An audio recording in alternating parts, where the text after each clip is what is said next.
Okay, we start a new episode of Hirogaru Sky Precure, and just like before, it was epic. I think all the episodes are going to be epic, honestly, so I don't know how I'm going to be, saying, this was good, this was that, and all that stuff. But anyhow, let's begin with the summarize of the episode, what was going on.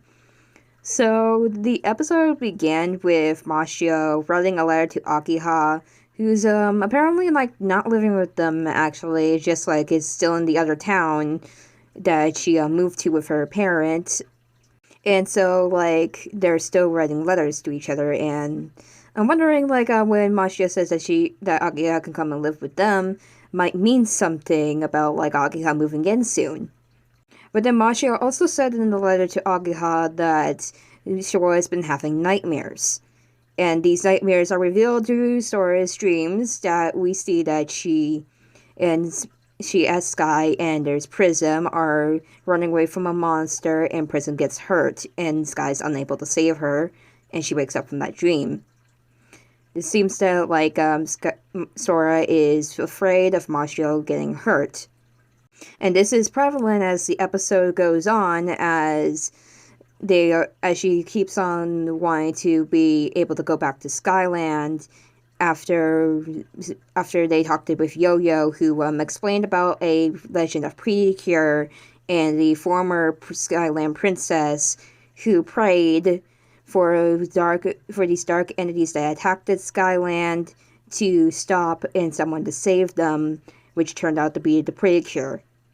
And maybe Ellie just happens to be a reincarnation of that princess from long ago, because Yo-Yo said this was a very, very old story that the Skyland people have forgotten over the years.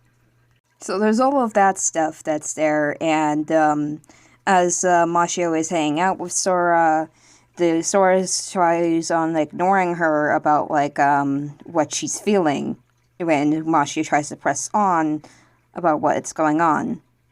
And when Sora finally mentions that she's been avoiding her was because of the dreams, she also says that she doesn't want Mashio to fight with her as Cure Prism.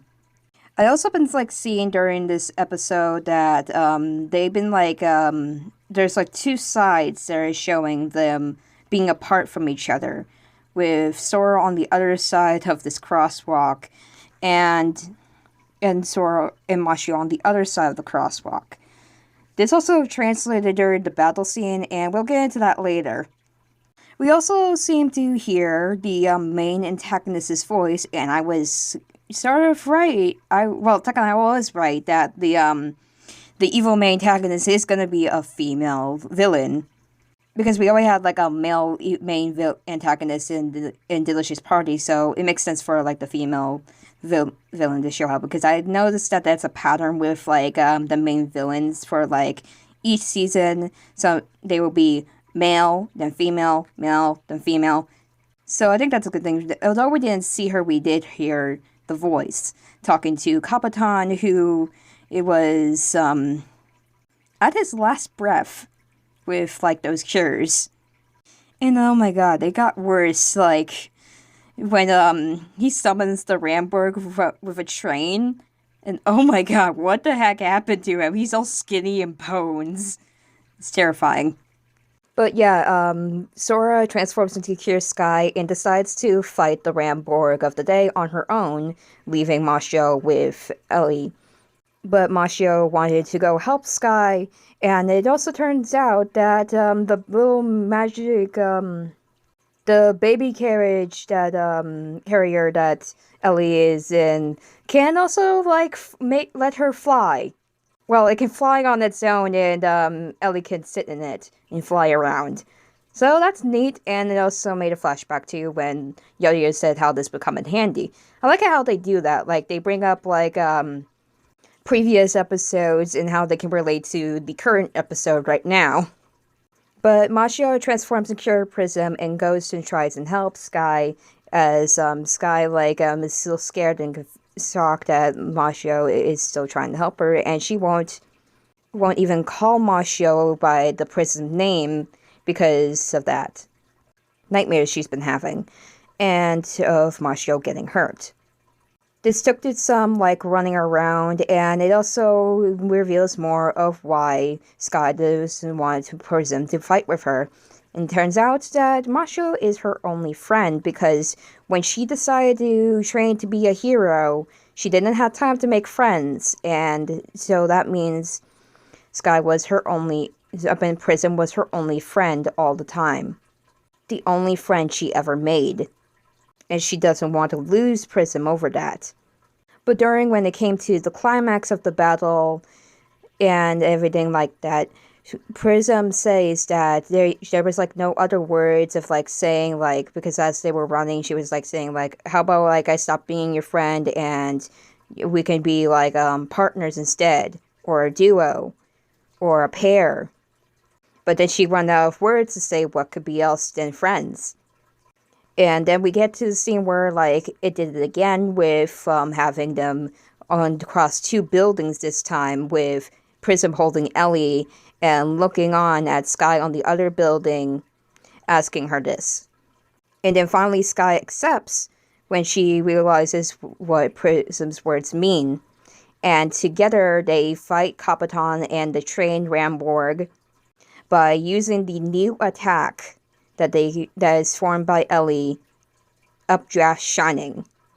And Updraft Shining was beautiful, and I liked the music, and I also, like, while I was looking at the photos of this attack, you can see how it resembles the first attack that Cure White and Black did in their first time as the Pretty Cure. So it was reminiscing of that attack, and that was really fun and cute to see, and really memorable. Even though I hadn't really watched the full series of Futari Wa, that's just like making me like think, yeah, I definitely need to go back and watch the first series. One of these days I'm going to do that. And I mean to the fullest. So they were able to defeat the Ramborg and Kapitan fled. So I'm pretty sure this is going to be the last straw with Kapitan and the main villain of the Undorn Empire. Or I'm just gonna wait until like they give like a official English name of it. Or something like that, because like calling it Unheard does not like go well with my mouth. But that's just me. Anyhow, at the ending, they're holding hands with each other, and Sky says, "Can we hold the hands a little bit longer?" And she calls Mashiro Prism, and they do hold their hands a little bit longer, and it's just wow. Yeah, they are definitely the Yuri of this season. Yeah, I'm gonna call them Yuri. That's gonna be it. And then it ended with another homage to Ferrari Pretty Cure with Sora now writing in her notebook. And then there is Sky in Prism she doodled with the name Futari Ra next to it. Which I also know that, like, translating for the English from, like, my character information series and the Pretty Cure analysis I've been doing lately, if you have seen those. We know that means we are pretty cure, but when I use Futari Wa, it also means just like this. The two of us are, which is what Futari Wa stands for, and that just makes it all sense. They are pretty cure. Just like Cure Black and Cure White together as the partners we all love. That starts off with that. And becomes the biggest franchise of magical girls we love to this day. Having their own themes, motifs, and characteristics different from each other, and you don't even have to go in order. That's definitely something we can all love about Pretty Cure, and it started with them. And I like how this callback just came right back for the 20th season, and this being the anniversary season, of course it's going to make that reference. So that's how I'm going to end on this, but yeah, one more, like, thought thing to think about, like, Kapitan, for example. He acted like such of a creep in this episode, and his appearance, yeah. I don't know, like, is he gonna survive from being skinny? I don't know. But that's it for now, and, I'm gonna end here. See you next time in the next episode. This is Silverchan, out.